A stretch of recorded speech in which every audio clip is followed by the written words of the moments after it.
Ladies and gentlemen, welcome to Capital City Sports Talk. Please put your hands together for Matt and Tom.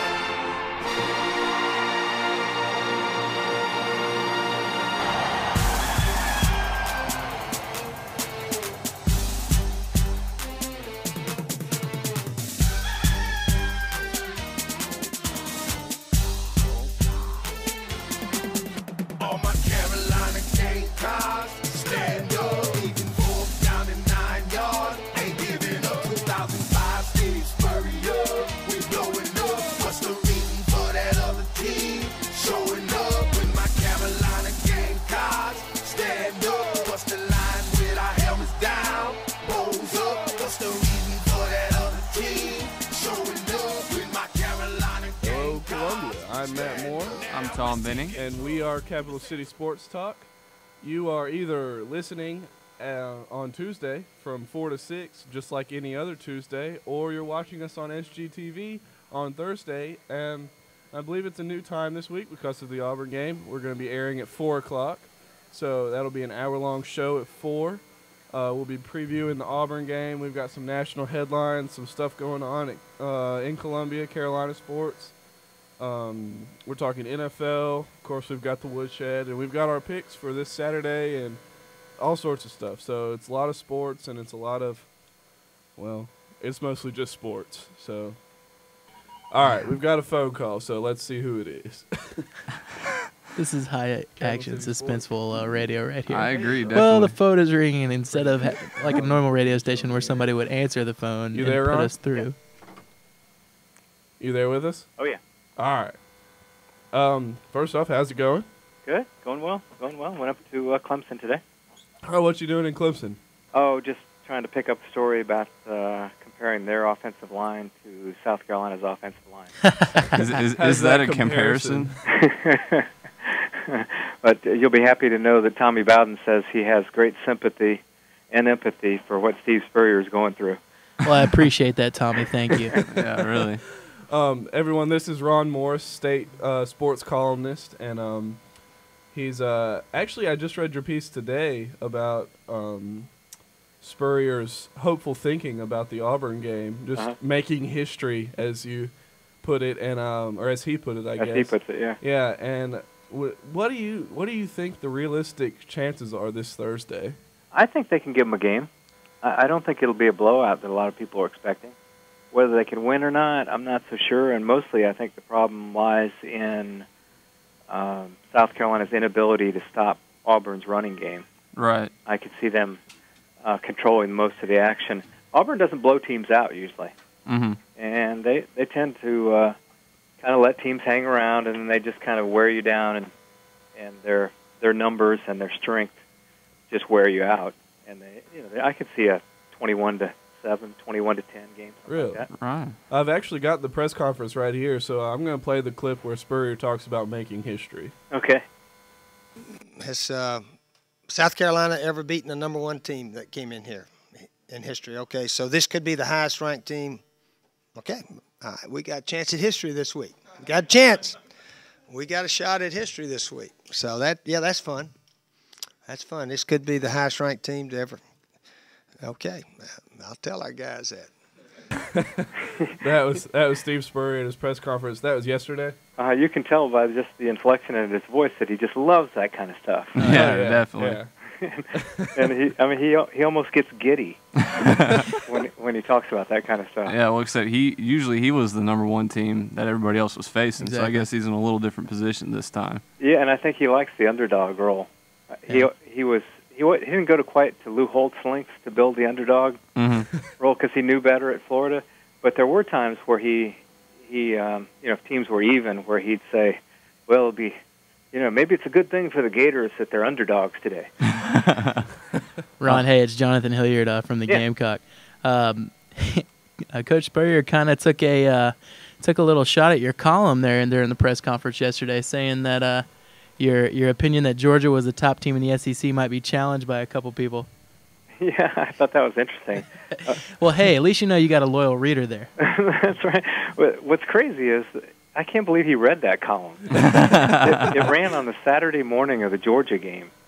And I just can't believe that he he has time on the day of a game to read a column. But if you know him, as you two probably do as well as I do, he reads everything. Exactly. Oh, yeah. He gets to the office in the morning around I'm guessing around 6:30. He reads the state sports section, Greenville, Charleston, Gainesville, USA Today, and so he's knowledgeable. He's not one of these coaches who says they don't read. Right. When they do, I mean, he reads it all, and he'll point out if he sees something wrong. He'll give you a call and let you know. Sure. Yeah, the It was Gamecock wrong. has experienced that before. Sure. and who doesn't want it that way as a reporter? That's Exactly. true. I'd love it that way. This is hey Ron, this is Tom Benning, and looking back at Florida Atlantic, obviously it was a comforting win for Gamecock fans probably. But what do you think that we learned about the team? Was that just Florida Atlantic being horrible, or was that a step forward for the Gamecocks? Well, I think it was a combination. Florida Atlantic was one of the worst teams I've ever seen. Mm-hmm. And they were just terrible in every way. And Spurrier even said that on his TV show the Sunday before, that they were not a good team. But they weren't any good. But what it did was it gave Savell Newton a chance to run the offense that now South Carolina is going to run. Mm-hmm. And that's quick drops, a lot of shotgun formation, short throws. Look for the one or two options passing. If it's not there, if the protection's breaking down, take off running. Mm-hmm. And it's interesting. I'm writing this for tomorrow. Tommy Bowden was saying that he thought it was just a brilliant move by Spurrier. He said it's the same thing that Bowden faced in 1999, his first year at Clemson. They had no offensive line, but they had Woodrow Dantzler at quarterback. Right. So they just put him in the shotgun, looked for a couple passing options, and let him run. Mm-hmm. He said it's the one true way you can overcome a bad offensive line, an inexperienced offensive line. But the surprising thing to me is that Spurrier would do it. Right. I mean, it says so much about him as a coach. He's not going to throw in the towel on this season and start working for the next 2 or 3 because he doesn't have an offensive line. He's going to make this change, which he's never made in his career, Mm-hmm. and try and win right now. Well, something actually that you just mentioned that I've never really thought of was the comparison of Clemson back in the day of Woody Dantzler and Carolina now. Do you think Savell matches up to Woody Dantzler as like a 2000, 1000 type player, or is he a step behind, or is he ahead? Like, where do you think he matches up with a Woody Dantzler type quarterback? Woody Dantzler was pretty good. Yeah. He also had experience running that. Mm-hmm. He ran it for 4 years. Right, exactly. And Savell Newton essentially is running it for his, third game coming up? Yeah. Yeah. And you can't, again, it's like the offensive line. You just can't discount experience. Right. Exactly. And could Savell Newton, if he had run it from day one and now be running this offense, would he be as good as Dantzler? Maybe so. I have a hard time believing, though, that Savell is 100% back from his Achilles injury. I think he's probably 80%, 90%, but I don't think we'll ever see him like he was a year ago. Right. I mean, he had the most amazing feet of anybody I'd seen since maybe Peter Warrick at Florida State, and he's not going to have those feet ever again. Right. Too bad. You But- also look in that, that's another reason why maybe Spurrier's trying to mold him into more of a drop back passer is because of that injury. And while he's still valuable out at that wide receiver position running the screen pass, maybe you take advantage of his talents a little bit better, and you help the team out with a mobile quarterback behind an inexperienced offensive line. Yeah, I think it's solely just to try and salvage the season. I think it's a move solely made just because he has no offensive line. I don't think it has anything to do with Newton's abilities or what makes him better. I think it's solely just to try and salvage this season. And I think it will. I think they'll get 6-7 wins out of it. Okay. Another storyline, big storyline coming into the Auburn game has to be Kenny Irons returning to Williams-Brice. Do you think he's just going to run wild over the Gamecock defense, or that's obviously going to be played up a lot by all the newspapers and TV guys. Well, it'll be interesting to see how South Carolina plays them. Now, Auburn's been able to run over everybody. Mm-hmm. They even ran the ball well against LSU. Right. And USC has been unable to stop Wofford. They didn't really stop Florida Atlantic on the ground. Florida Atlantic had pretty decent yardage on the ground. They haven't stopped anybody on the ground. And so it's not. I don't know if it's so much Kenny Irons as it is Auburn has an experienced offensive line. They're liable to be able to push the ball down the field all they want. Mm-hmm. But, LSU did that.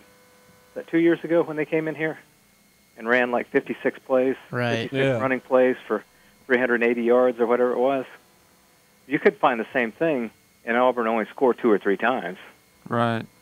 But I don't know if it's so much Irons as Auburn's offensive line. Yeah, just some stats on Auburn's offensive line. They have 4 seniors and then a junior, and 4 of those guys are up over 310. Our offensive line is looking at 2 freshmen, a sophomore, 2 seniors. Only 2 of those guys over 310. Is the offensive line, like everyone says, everyone needs good skill players, but the offensive line is kind of the pivotal part of a good offense. Sure. Is that what makes Auburn a top 2 team, basically? Is that what – because their defense is incredible. I think it's both their lines. Both lines, defense and offense? Your lines are your backbone and your shoulders. And everything else is kind of your hands or your head. But your 2 lines they're the torso. and Auburn has it. And that's what makes them so good. And it's what makes most of the teams that win the challenge for the national championship. It's why Clemson's so good this year. Right. Their offensive line is incredible. I don't know if you saw any of the North Carolina game. I don't care who you're playing against. They were blocking people 10 and 15 yards downfield. Yeah, really. They were just blowing them off the line. Yeah, I don't think I've ever seen a team score 7 rushing touchdowns like that. It was how incredible. about the one from 3 yards out that James Davis? He just kind of walked into the end zone. Like nobody even touched him. And it was just a straight dive play. Yeah, North Carolina's not great, but still, to have that in college football, that sort of disparity between 2 lines is pretty amazing. And Ron, you look at, and Spurrier knows this, I mean, you just look at his first couple recruiting classes here, and it's all about offensive line, and then even this year he's looking really hard at defensive line. He knows that, you can go out and recruit all the skill players you want, and it's not going to help you if you can't get the ball to them. Yeah, and his best teams at Florida all had great defensive lines. And his best passing teams at Florida had incredible offensive lines. They didn't touch the quarterback at Florida. Yeah. And in the years that he had okay offensive lines, he finally succumbed to the shotgun reluctantly around 96 and then 97. Right. Offensive lines weren't great, so he went to the shotgun. But generally he had good, strong, athletic offensive lines. Well, Ron, we really appreciate you coming on. We're going to have to go to a break, but anytime that you want to call in, just give us a call, and we'll be happy to talk sports with you, and we really appreciate it. Oh, anytime. Thanks, Ron. Thanks, Ron. Take care. That was Ron Morris, columnist for the state newspaper, talking a little Carolina football, a little Clemson football, and I think we're going to go to a break.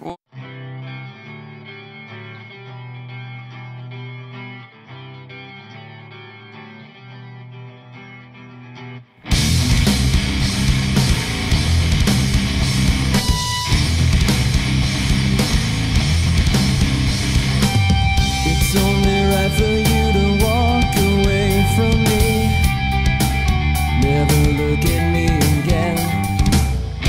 You deserve so much more than I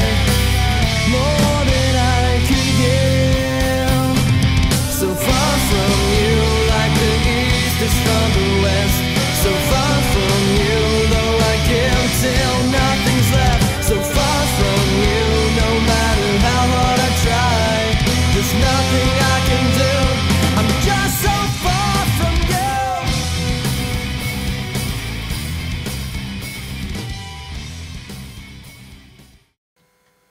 you. Welcome back to Capital City Sports Talk. I'm Matt Moore. I'm Tom Benning. We have Alex Riley, sports editor of the Daily Gamecock, in with us, along with Jonathan Hilliard, producer of Capital City Sports Talk on SGTV, which will actually be airing at 4 o'clock on Thursday. You can listen to us every Tuesday, I guess. Yes, today is Tuesday from 4 to 6 Give us a call anytime at 803-576-9872. That's 803-576-WUSC. Or talk to Tom over there on the computer at WUSC On Air. That's Instant Messenger, all one word. Of course, this is tape delay, so if you're watching it on TV, then try not to call because you'll be calling some music show, and they probably won't know what in the world you're talking about. But it's college football time. I mean, we'll pretty much be talking about this past week's game and our breakdown of them. So you just want to go ahead and jump into the breakdown of us versus Auburn? Yeah, let's start at quarterback. We got, of course, Savel's going to start again. He's actually, his stats are very good. I mean, granted, he's played against two not so very good teams, but he's 26 of 39 passing with 6 touchdowns, just 1 interception for 466 yards. So, and you count his running game, which wasn't that great against Florida Atlantic, but it didn't really need to be because Sidney Rice was going crazy. But and then on the other side of the ball, you got Brandon Cox, whose stats really aren't that good. He's 46 for 72 passing, 3 touchdowns, 2 interceptions. So, what do you think of that? It's been a slow start for Brandon Cox. Right. I think the real question mark is, can Savell perform against an Auburn defense? Because you're not going to see anything like this before, and the odds are against you seeing anything like this after. This is arguably the best defense in the SEC, just pound for pound, quickness, the whole 9 yards. And those guys are lightning quick, and Savell just can't float the ball up in the middle of the field and expect Sidney Rice or Jared Cook or anybody to just come and catch it. Those defensive backs will pick it off, knock it down, whatever. Exactly. I mean, his stats are good, but I thought it was a lot worse than that as far as how he played. I mean, granted, he had 5 touchdown passes, but he probably should have had 4 interceptions and maybe only 2 or 3 touchdowns. Yeah. I mean, especially that bobble to Sydney. I mean, that was incredible. But that should have been Sports Center top 10, yeah. But it wasn't. So I think Savell still has a long way to go, and I think this could be a rude awakening in his feel-good story right now. Spurrier was right, though. He did step in the pocket and throw some passes like you can't say real quarterback, but that's what you've got to say in that situation. Right. So. Yeah, I mean, at least 2 of those 5 touchdowns were legitimately very good thrown balls. Right. Well, and also no one was within with 10 yards. Yeah, of with Sydney. limited coverage, but still the ball was where it needed to be. So, I don't know. You give him that. As far as advantage goes, what do you think? I'm going Auburn. Auburn. Just based on experience. I mean, he hasn't been impressive with his numbers, Brandon Cox, but I mean, he's been efficient. He's led them to a victory over a top 10 team. If Savell doesn't perform, they have to put Blake back in there, which is against it's Auburn's gonna defense. It's gonna be a Sackapalooza. I mean, it's gonna be awful. Sackapalooza. All right, well let's. So that one goes to Auburn. Yeah, we'll move on to the running game. The running backs were pretty impressive against Florida Atlantic, which needs a disclaimer in and of itself. But Mike Davis, he was fighting for yards. He was, spinning around, doing all that sort of deal. And Hilliard, go for it. All right, I had to do it. You know what I'm about to say, Tom? Yes. All right, on the show last week, did I not dub Taylor Rank as the truth? If we were doing rewind segments, that would be one, whether you guys liked it or not. But hey, he had a good one game. We'll see you in a couple years, Taylor. That's it. It's been a pleasure. Nice to see you, Taylor. If you're going to do a manual rewind, you have to make the sound, all right? So that's just a disclaimer on the manual rewind. Noted. All right. Yeah, and now you got Corey Boyd coming back, too. And he's hungry to play. Oh, he's very hungry. He said he wouldn't miss this game for anything. He's made some comments in quotes and stuff that I've seen recently that we haven't talked about the Auburn game yet. I think a lot of people already know about it, but he kind of wants to make this game where everybody looks at it and goes, Kenny who? Right. That's what Corey Boyd wants. Because you got to remember, when they came in, it was Kenny Irons, Demetrius Summers, and Corey Boyd. And if anybody was the third teamer on that team, it may have been Corey Boyd. Uh-huh. And then in preseason, he just kind of worked his way up over Irons a little bit once Irons realized that he couldn't beat Summers out for the starting job. And now you go, 4 or 5 years down the road, and all of a sudden the only one left standing out of that class at the university is Corey Boyd. Yeah, and then, of course, on the other side of the ball, what we've just been talking about is Kenny Irons. Yeah. And really, the guy's very, very good. He's only got 1 touchdown on the season. But he's also only played in 3 games, and he has 345 rushing yards. That's very good. No, you just pulled a Hilliard. It's 322 net yards.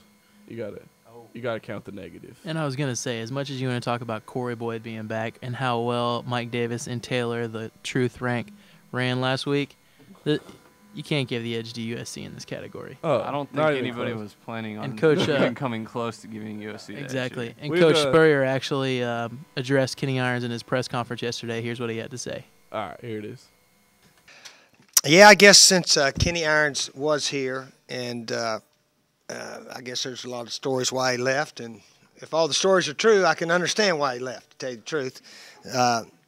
But anyway, that's really, he's on their team now, like he said, and our guys are on our team. And when we kick it off, he's trying to help his team win and so forth. But he's a fine running back. He's a good player, and from everything I hear, he's a wonderful person also. That was Steve Spurrier in his press conference. That was yesterday's press conference? Okay. So Monday's press conference.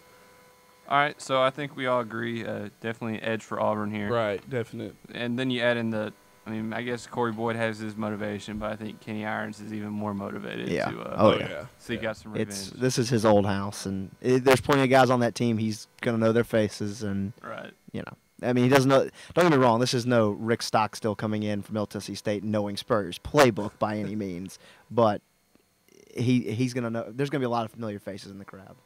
Sure. All right, wide receivers. This might be one of the few areas where we have a chance to match up pretty well. Obviously, I mean, Sydney, school record, 5 touchdowns. I mean, what more can you really say? And Kenny's been impressive as well.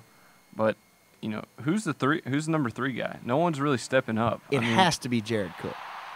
It's got to be Jared Cook. I mean, what about Mo Brown, though? Yeah, I would have said Mo dropped too many passes in that game. The thing about Jared Cook is, if there was ever a time Carolina needed another compliment to Sidney Rice as far as a 6-foot whatever big target down the field, this is the game.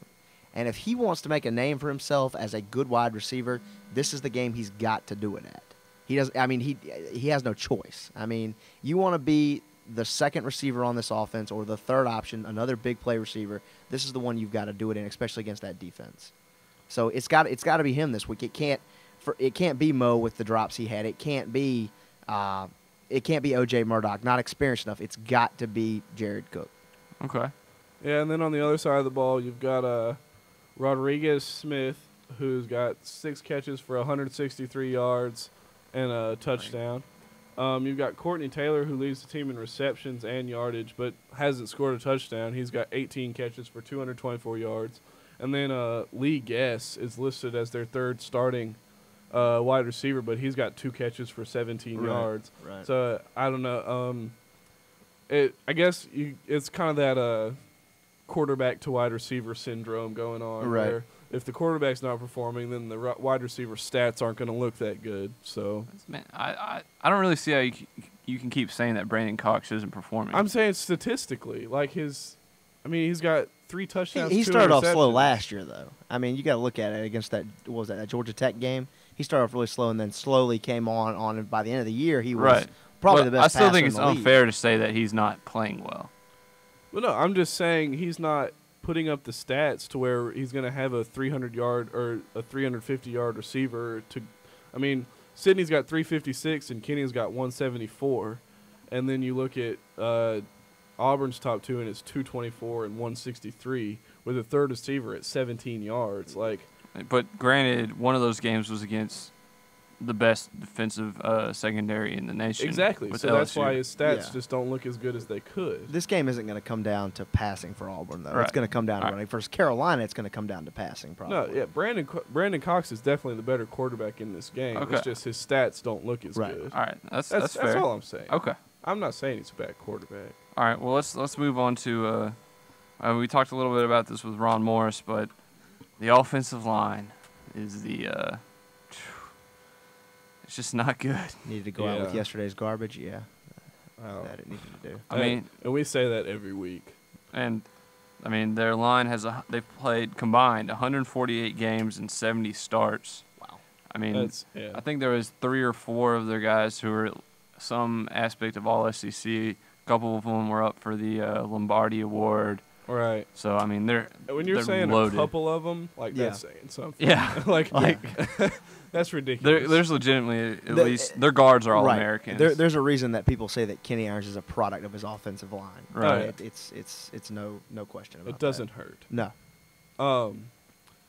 You want to take a break before we do the defense? Yeah, that sounds good. All right, so we're going to take a break. You're listening to Capital City Sports Talk on WSC, or you're watching us on SGTV.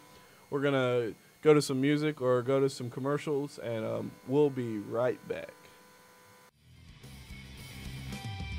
Broken bond I cannot mend. Now I see how I was wrong. I gave you every reason to leave, but you stayed here all alone. So far from you, like the east is from the west. So far from you, though I give till nothing's left. So far from you, no matter how hard I try, there's nothing I can do. I'm just so far from you.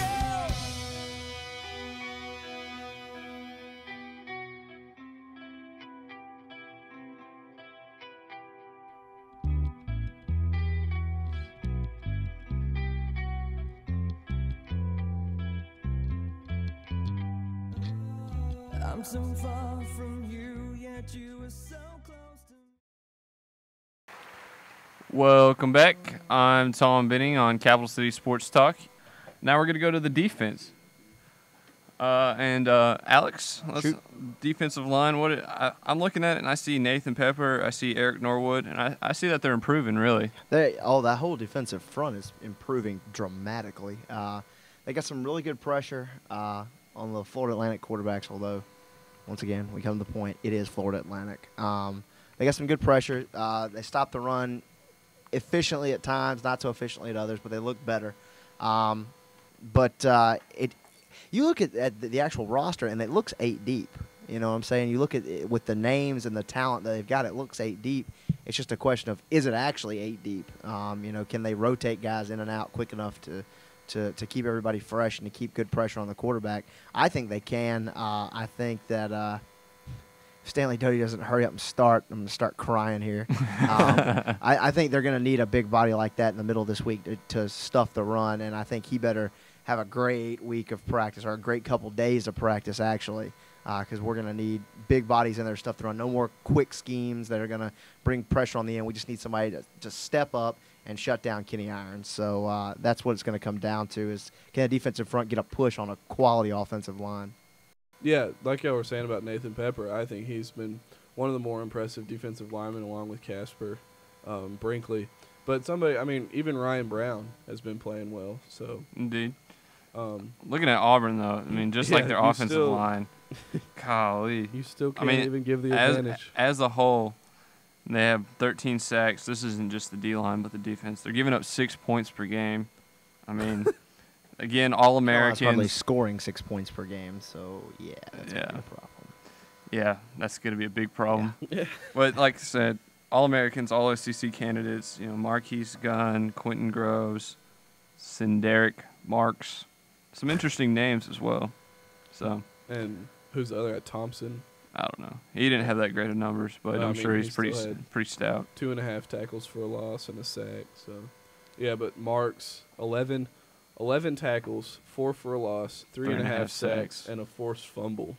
And he's not even the one up for he's not on any watch list. He's the one he's the newcomer to the bunch. So wow, that's ridiculous. Yeah, have fun, offensive line.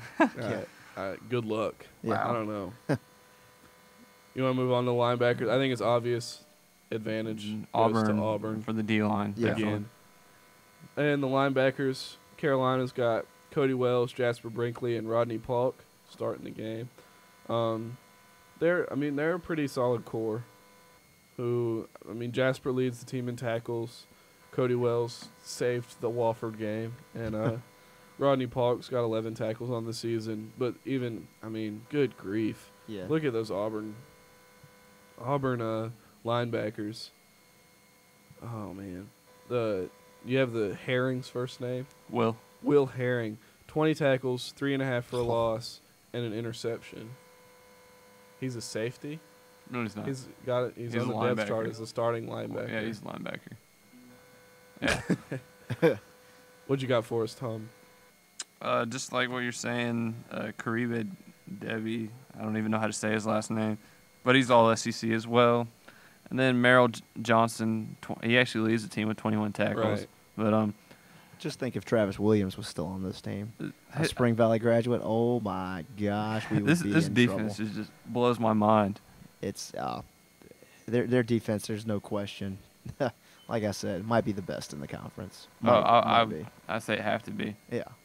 All right, let's get Yeah, well, actually, when you look at defensive linemen and Cody Wells, defensive linemen and linebackers, Spurrier actually had something to say during his press conference about stopping the run. So let's see what that was. And of course, our big key is stopping the run. We've struggled a little bit against Georgia and against Wofford. So we got to stop the run. Our pass defense, we're pretty highly ranked, I think, in the country statistically against the pass. But we need to try to force these guys to throw. If we can do that, that means we've stopped their run somewhat. Yeah, of course, Steve knows what he's talking it about. still hurts to say that we struggled with Wofford. I'm sure everybody heard that. The little. Did I just say Wofford? That's what he was thinking. Yeah. I'm thinking that right now. Why are we still talking about the Wofford He game? did bring up a good point, though, about the pass defense. And we really haven't talked about the pass defense much at all the last couple shows, and that's because it's been pretty good. Right. And you look at just the maturation of Captain Munnerlyn, of Carlos Thomas. You don't hear their names called out a lot, so with a cornerback, that usually means they're doing something good. So Can you imagine what our defense would be like if Coe and Joseph were still here? it'd probably be about the same, to be honest with you. I don't think so. I think it would be, because I don't think the secondary is bad right now. They haven't done anything to make me think that they miss Coe and Jonathan Joseph. So yeah, the secondary would be Well, more but solid. really, But that wouldn't help us stop the the run. Yeah, but that's because Coe had to stop the run 20 yards downfield. It wasn't always 20 yards down. Coe had tackles for a loss. Coe's in the backfield last season. It could have only helped. Those guys staying could have only helped. It could have not. Right. It wouldn't have hurt Yeah. us. And then, just even more loaded at defensive back. You can have them rotating out every single play. Right. But I guess we kind of just jumped ahead into the defensive backs, but I think we all agree the advantage at linebacker goes to Auburn again. Yeah. But just like Jonathan was saying, I'll admit I've been down on Captain before, but he's been looking a lot better. But A.J. Bembry and I were talking about this last night, and he brought up a good point. I think Carlos gave up back-to-back fourth down plays. Then they Captain Munnerlyn in, and it's lockdown. Right. I think Carlos is. I still think I personally would feel more comfortable with Carlos starting opposite Fred Bennett. Even after that, he has the experience. I'd feel more comfortable with him starting, but I think they're pretty flexible as far as who's the nickel cornerback and who's not. right. But I am actually predicting Carlos will have a pick in this game. Ooh, we're going. We're having a little player prediction. a side now? prediction here. I like it. But, I don't know. It's very feasible.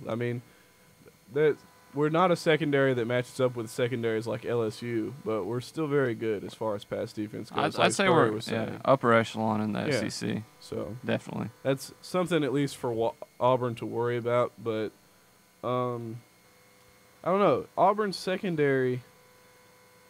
They've got David Irons, who's actually probably going to be guarding Sydney for most of the game. Who? Yeah. Yeah. Who said that? Yeah, who said Who that? said that? Yeah, For those of that's- you who don't know, Sidney Rice was told after practice yesterday that David Irons said he was going to shut him down, and Sidney was like, "Who? Who said that? Who said that?"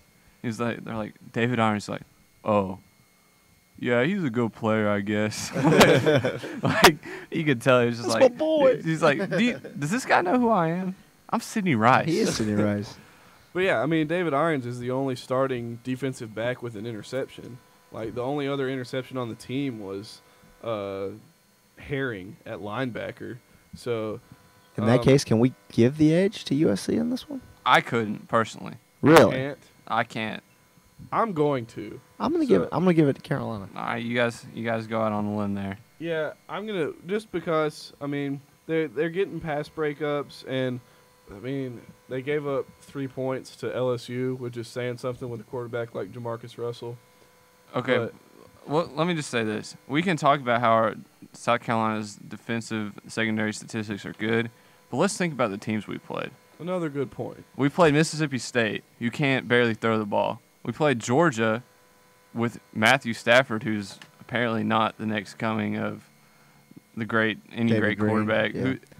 Didn't Cox come in and save the day against Cox Colorado? came in and saved the day. So against really, Colorado. Stafford wasn't impressive at all at quarterback. Then we have Walford, who threw the ball maybe 8 times. And then Florida Atlantic, who was just awful. Their quarterback couldn't make even simple throws. So while we're good, I think we're a little inflated by who we played. At the same That's time, though, true. you've got an Auburn team with a quarterback in Brandon Cox who has looked okay this year. He hasn't looked like the all-star he looked like at the end of last year. Right. You've got a receiving core that not so much. You know what I'm saying? Right. Now, because Cox is struggling, they are struggling, but they don't have the names of Sidney Rice. Kenny McKinley. Courtney Taylor's pretty big name. He's pretty good. I mean, he was second team All SEC, I think, preseason.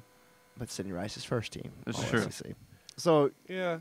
they're each working with one good receiver and mediocre second and third receivers. Right. So if you want to give the edge, Fred Bennett, those guys have already had picks this year. Right.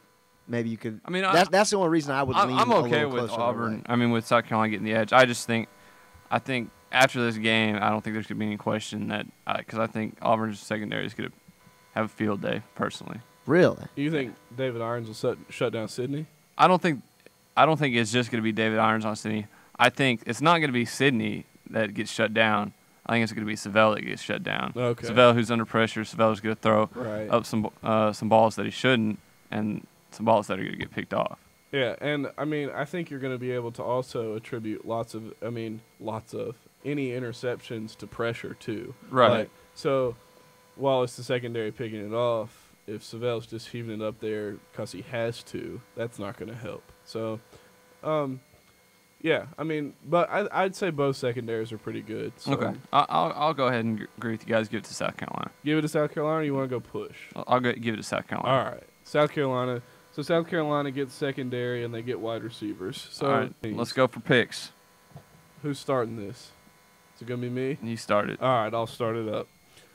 I'm going to say South Carolina 10. So I'm giving them 2 scores. Two solid drives. Auburn 38. All right, like usual, I have my little historical perspectives on this. Oh, There's not a gosh. whole lot going on here. South Carolina's 5-1 all time. Our only win came in 1933. We won 16-14. Wow, that losing streak's longer than the Florida losing streak. But Auburn is 5-1 on Thursday nights, and then they've won 18 of their last 19. I think I saw that, and they haven't given up any points in the fourth quarter. So we got to be in some kind of position to be in the lead going into the fourth quarter. But I don't even think it's gonna be that close. I'm gonna go 41-7. The only thing I look to at this one is, and I know we haven't talked about it yet, is last night's ball game in St. Louis. I mean, in New Orleans. Mm-hmm. If you want to talk about a team that shouldn't have beat the team they beat, and then they still beat them anyway, that's what this game could represent. In reality, it won't represent it. But here's the thing. I don't think it's going to be last year's score. I think it's going to be a game where Carolina may not win, but it's going to be a moral victory. I'm going to go 27-14 Auburn. I'll tear down the goalpost with you if that happens. I'll tear We'll have tear to- down the rocket if that happens. all right? We'll have to put them back up though, because they're coming down. So we'll put the goalposts back up and then rip the bars off or something. I don't know. Exactly. I want in on this one. All right, Hilliard's Okay. got next. And it's because of something that we didn't mention in any of the breakdowns. And I don't care if I'm on camera with this; it doesn't really make a difference. Something we didn't mention in any of the breakdowns, position-wise or anything. And it's coaching. Okay, All right. coaching in this game because I think Spurrier has finally hit a nerve with some of these kids about effort and about playing hard and about, doing what you're supposed to do. I think coaching sends this game into overtime. Oh, my and God. Auburn wins by a final score of 28-21 in overtime. You just stole my pick from last week. That's all No, that no. happened. You were double overtime. That's true. Possibly triple overtime. Possibly Triple over. I wasn't so close on that No, one. not quite. Not quite. Is Fortunately, were you actually. saying that to interlude to that Could you clip seriously from the have press garnet conference? glasses on right now? I mean, good grief. That was yeah, unbelievable. Let's hear a clip from Coming from Steve Spurrier's press conference Steve from Spurrier, yesterday. kind of alluding to what Jonathan was just hinting at. We really tried to tell our guys that you need to play full speed now. We're tired of watching a lot of guys loaf, and we only had a few. We didn't have as near like we did the games before, but the hustle and the effort was much improved, and we'll continue having a little, those who loaf, have to do something a little different. So just having that maybe in the back of their minds may help us. I don't know. Of course, that was Steve Spurrier in his Monday press conference talking about just giving effort, hustle, So like Jonathan was saying, connecting with the players, kind of hitting that nerve. So maybe, I don't know. I'm not seeing it, but It could happen. It's college football. So That's you why they gotta- play the game. yeah, Exactly. That's why they play why the you game. take the field. Oh, trust me. They win this one, and you will never, like we said after the Wofford game, we said that people were going to start firespurrier.com. Those websites are gone. So are the goalposts. So is the Capitol.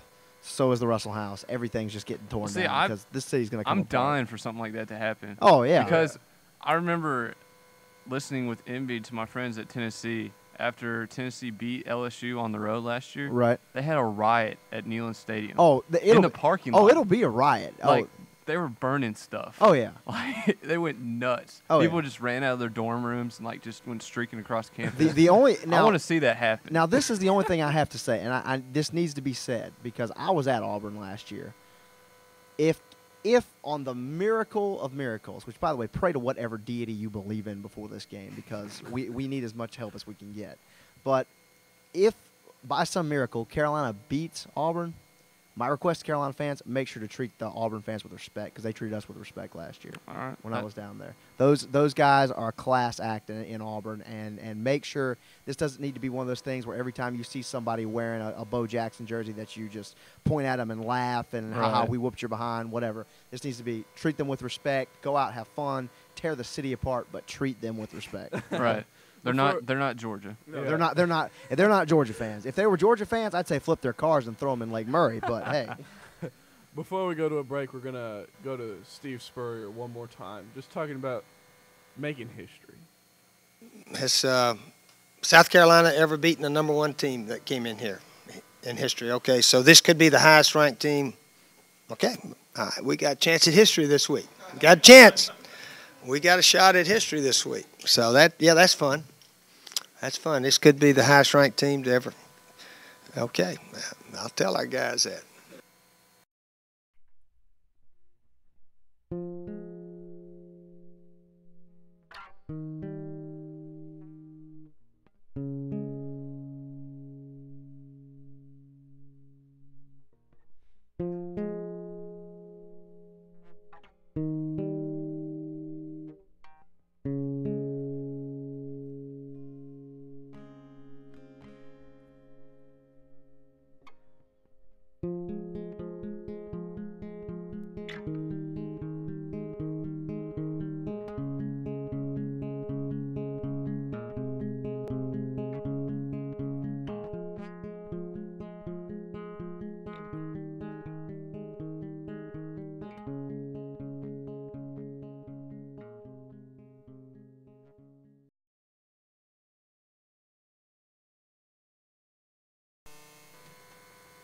Welcome back to Capital City Sports Talk. I'm Matt Moore. I'm Tom Benning. We've got Alex Riley, sports editor of the Daily Gamecock, and Jonathan Hilliard, producer of SGTV's Capital City Sports Talk, which will air at 4 o'clock on Thursday. We're here every Tuesday from 4 to 6. You can give us a call at 803-576-9872. That's WUSC, or talk to Tom on the computer at WUSC On Air. So, Tom, it's woodshed time. It is. I am taking Jonathan Hilliard's beloved Atlanta Falcons to the woodshed. Yeah. Because talk about the emotion all you want of the New Orleans Because you know Saints. it's coming. I know. Talk about that all you want. When it comes down to it, this is a professional football game, and you shouldn't submit yourself to, like, I could see the Saints jumping out. Like the punt block, the touchdown, that was great. But you collect yourself, and you go back, and the better team should win. I love upsets. It's a part of sports. But the Falcons looked god-awful. Like, they were bad. Michael Vick, what were his passing stats? You always give us that update in the meetings.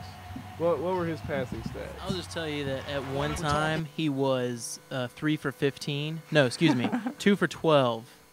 But in his defense, Algie Crumpler dropped about every pass that got thrown his way. But Even yeah, more- it wasn't good. I'll admit it. Because I'm not ragging on Mike Vick alone. They're dropping passes. That has nothing to do with emotion, okay? Catch the ball. You're getting paid to do it. I like Warwick Dunn. I heard his name like on the first play or something. I don't even. Mike Vick at the end of the game was trying to pass. I can see why they're trying to come back. But the one time he takes off and runs, it's a 20-yard gain. Why aren't you doing that more, Mike? I don't know. I don't get it. That it was a pitiful performance for one of the league's better teams, especially defense-wise. I mean, they gave up 20. It was 23-3 final. It was bad. The Falcons. I just took them to the woods. I don't know. I got nothing else. Well, I think what that really shows, Matt, is that you just hate New Orleans. You just do not want this city to rebound from one of the Amen. worst national Amen. tragedies in the nation's history, By maybe the in the way, world's Tom, history. I hate you. I hate you, Tom. You're just a terrorist Amen. who wants to see New Orleans never recover, and you just want their football team to be obliterated. Is it really that much to ask for them in their first game back into the Superdome to win a football game? Is that too much to ask? I'm not even responding to your question. Really? Anybody in the studio? I'm gonna even take it a step further here. Not only, I'll give it to you, Atlanta did not play a good football game. Okay, they did not play a good football game, but New Orleans played so far above their talent level in that game. If you watch that, it was destined from kickoff. Okay, that they were gonna win that football game.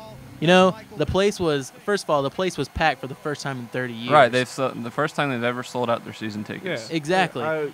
Did you I'm not hear saying- how loud it was in that building? The Monday Night Football guys had to basically scream into the microphones that were in the booth with them just to be heard over national television because the place was that loud. And the fact, if I was the coach of Atlanta, I might have put in DJ Shockley just first quarter and said, you know what? I don't really want to win this football game. And know what? you can Just talk put in about DJ. how I don't how even have a bad problem. Mike Vick was. His stats were better than Eli Manning's at one point. That's right. At one point, Eli had like You're one just mad 'cause completion Eli, for how many two points did two Eli score for? interceptions How many points did Eli score and for negative this 11 week in yards. fantasy? 17. He actually wasn't that bad. Oh. Hey, I mean, let's just look at this That's 'cause he realistically. always has four The Saints scores. were going to win that game, no Right. matter who they were playing. And Matt just They wants could to have been playing bring the down 78 the Steelers. Crescent City. They could have been playing the 73 Dolphins. They would have won that football game. And the 73 Dolphins, by the way, didn't lose at all. Just wanted to throw that out there for those of you who are less sports savvy than some other of us. And somebody's calling in right now just to tell you how the Saints were just destined to win the game, and that was all there was to it. End of story. Alex, you have something to say on the I subject? can't say this, that last night was kind of the saving grace when I looked watched the game, the highlights and stuff. I finally found an offensive line playing worse than Carolina's. That you was go. the most ridiculous offensive line performance I've ever seen. Those guys were getting blown up all night. I'm sitting there.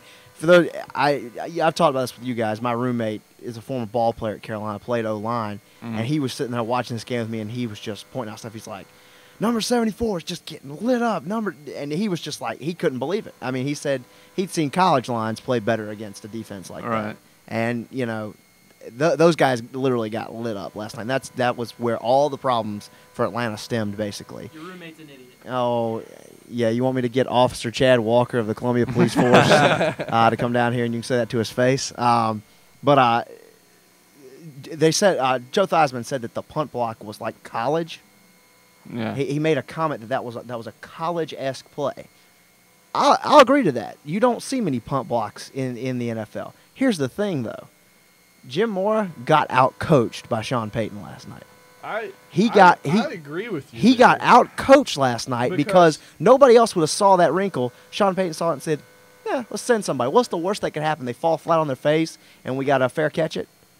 Instead, they block it, return it for a touchdown, and there's all the momentum that the Saints would need to end up beating the Falcons. The Falcons played like crap. You can say whatever you want about me hating America. Whatever.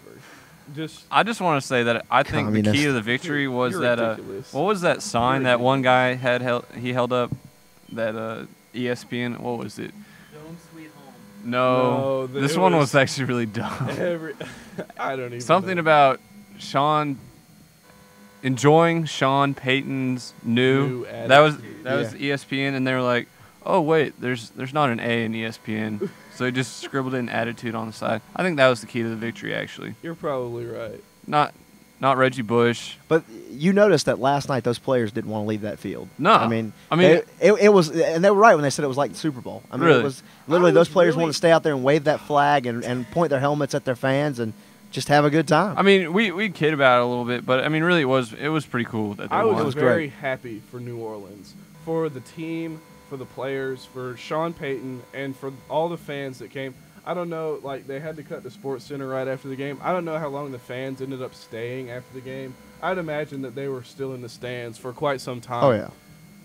My point was that Atlanta played like crap, and Atlanta's a lot better team than that. Atlanta is a lot better team than that.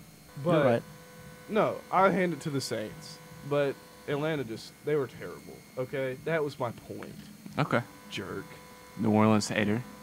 I hate you. I'm a Tom Matt, Benning it was hater. their destiny to be terrible last night. Do you not realize this? Shut up. Tom. I'm gonna turn that mic off. Hey, All right. it's my Well, mic. I think that was another successful woodshed. Another very successful. I enjoyed woodshed. They're myself. always successful. I don't think we've ever had a bad woodshed. You want to take a break? We've been talking for a long time. All right. Do you have some music? Should I get some? I since don't have any You don't have any announcements set up. What do you want to hear? We haven't. Oh, we've been playing Clemson marching band. So let's do some Carolina marching band on this one. All right. That sounds good. All right, you're listening to Capital City Sports Talk with Matt Moore and Tom Benning and guests, and we'll be right back.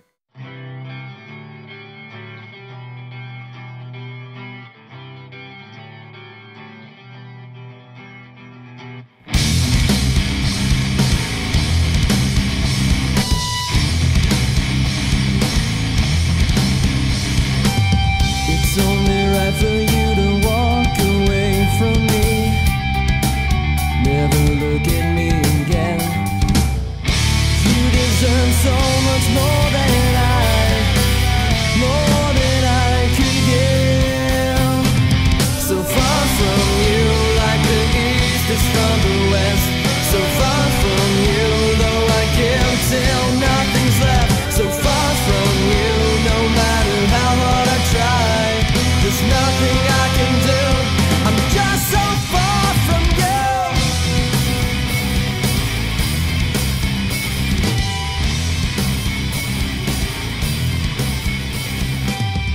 Broken bond I cannot mend.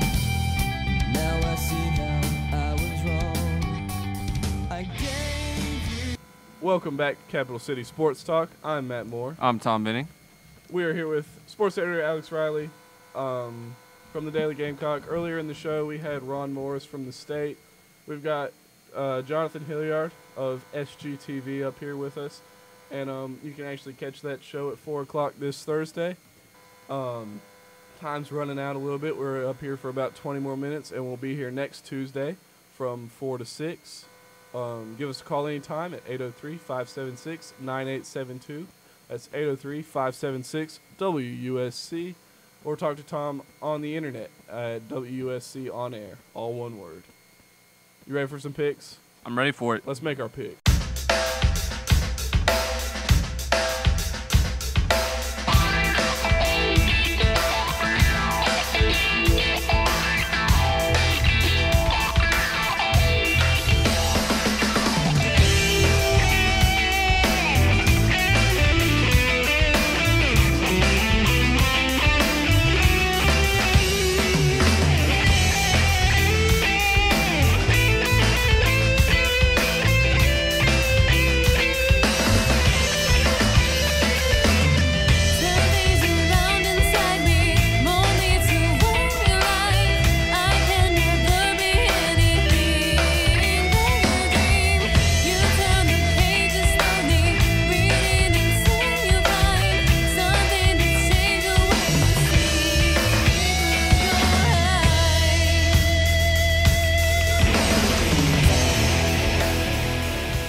we have a big announcement. As of Sunday, this past Sunday, our beloved Atlanta Braves were mathematically knocked out of playoff contention by the Colorado Rockies by an afternoon score of 9-8. And I would like us all to now pause and have a moment of silence, followed by Tom Benning on the harmonica.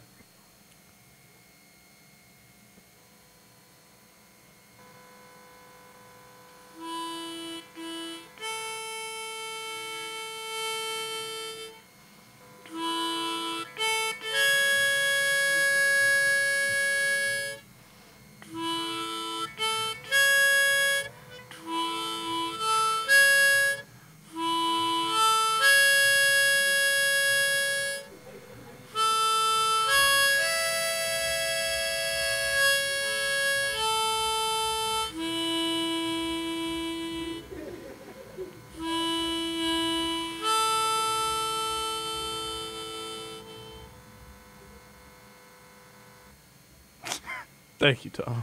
Thank you. That was That beautiful. was- That brought a tear to my eye. I know. It's a sad situation.